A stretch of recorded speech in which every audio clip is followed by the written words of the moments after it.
Selamat datang di video pembelajaran Integrated Reporting dasar. Untuk pembelajaran kali ini adalah kondisi dan kinerja pasar. Kondisi dan kinerja pasar dalam Balance Scorecard atau BSC digambarkan dalam perspektif pelanggan. Pengukuran utama perspektif pelanggan terdiri dari 5 hal. 1. Pangsa pasar. Menggambarkan proporsi bisnis yang dijual oleh sebuah unit bisnis di pasar tertentu atau dalam bentuk jumlah pelanggan, uang yang dibelanjakan, atau volume satuan yang dijual. 2. Akuisisi pelanggan. Mengukur dalam bentuk relatif atau absolut keberhasilan unit bisnis dalam menarik atau memenangkan pelanggan atau bisnis baru. 3. Retensi pelanggan. Memantau dalam bentuk relatif atau absolut keberhasilan unit bisnis dalam mempertahankan atau menjaga hubungan berkelanjutan dengan pelanggannya. 4. Kepuasan pelanggan. Menilai tingkat kepuasan atas kriteria kinerja tertentu di dalam proposisi nilai.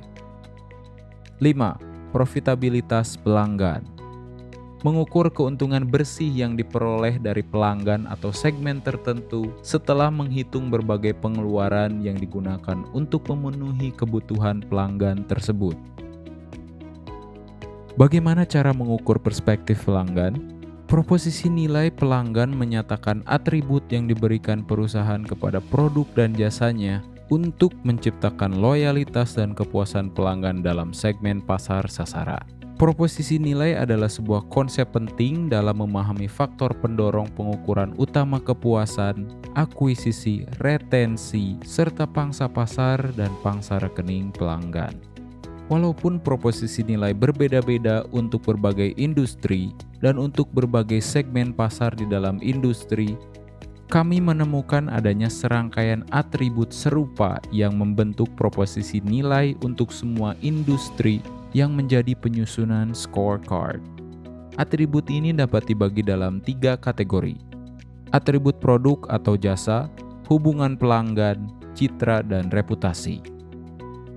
Berikut adalah objektif serta pengukuran dalam perspektif pelanggan. 1. Tingkatkan pangsa pasar.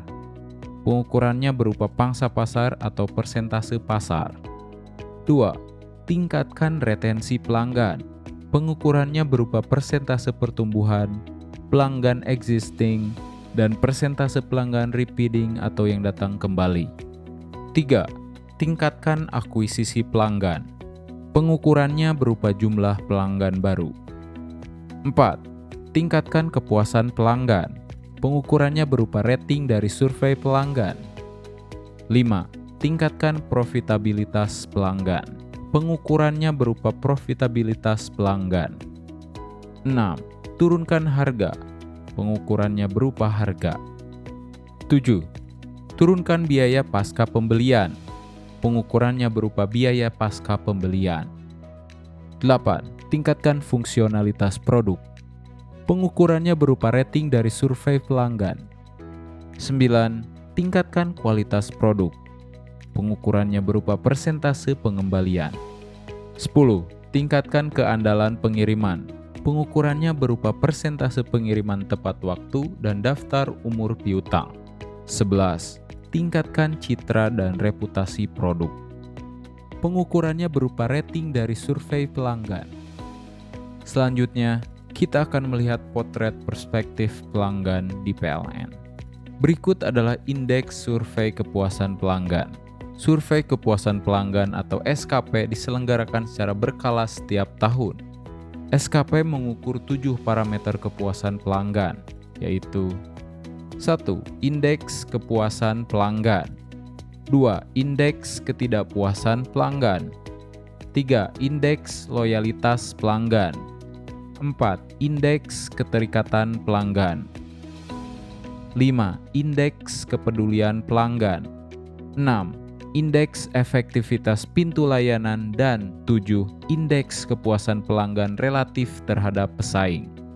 Pada tahun 2019, PLN menyelenggarakan forum bisnis dengan mengundang pelanggan industri yang tergabung di dalam Asosiasi Besi Baja, Asosiasi Semen, asosiasi makanan minuman, dan asosiasi kimia. Forum bisnis menghasilkan matriks kondisi real dan harapan pelanggan sebagai bahan evaluasi bagi PLN untuk meningkatkan pelayanan. Berikut adalah program peningkatan kualitas layanan PLN. 1. Peningkatan kapasitas dan perbaikan kualitas infrastruktur kelistrikan untuk dapat menyalurkan energi listrik yang berkualitas kepada pelanggan. 2. Penyediaan account officer dan official account untuk pelanggan-pelanggan utama maupun pelanggan bisnis dan komersial utama. 3. Pengembangan sistem penagihan dan penyambungan, yakni aplikasi pelayanan pelanggan terpadu atau AP2T, dan pengelolaan dan pengawasan arus pendapatan secara terpusat atau P2APST. 4. Pengembangan pelayanan borderless yang meliputi hal-hal berikut. Pada tahun 2019, PLN melakukan sejumlah langkah di bidang pelayanan pelanggan sebagai berikut. 1. Mendorong penggunaan pintu layanan yang bersifat online untuk segala kebutuhan pelanggan, baik dalam mencari informasi maupun untuk pengaduan dengan cara melakukan sosialisasi di media elektronik dan PLN aktif di media sosial. 2. Meningkatkan intensitas kampanye program atau produk-produk PLN melalui petugas PLN, banner, baliho, dan media elektronik untuk menarik minat pelanggan. 3. Mempertahankan tingkat kepuasan pelanggan perusahaan besar I4 dengan menjaga mutu listrik. 4. Bekerja sama dengan perbankan untuk mengembangkan sistem auto debit sebagai alternatif pembayaran listrik PLN untuk pelanggan bisnis, industri, dan layanan khusus. 5. Menyediakan nomor WhatsApp bisnis sebagai salah satu pintu layanan PLN.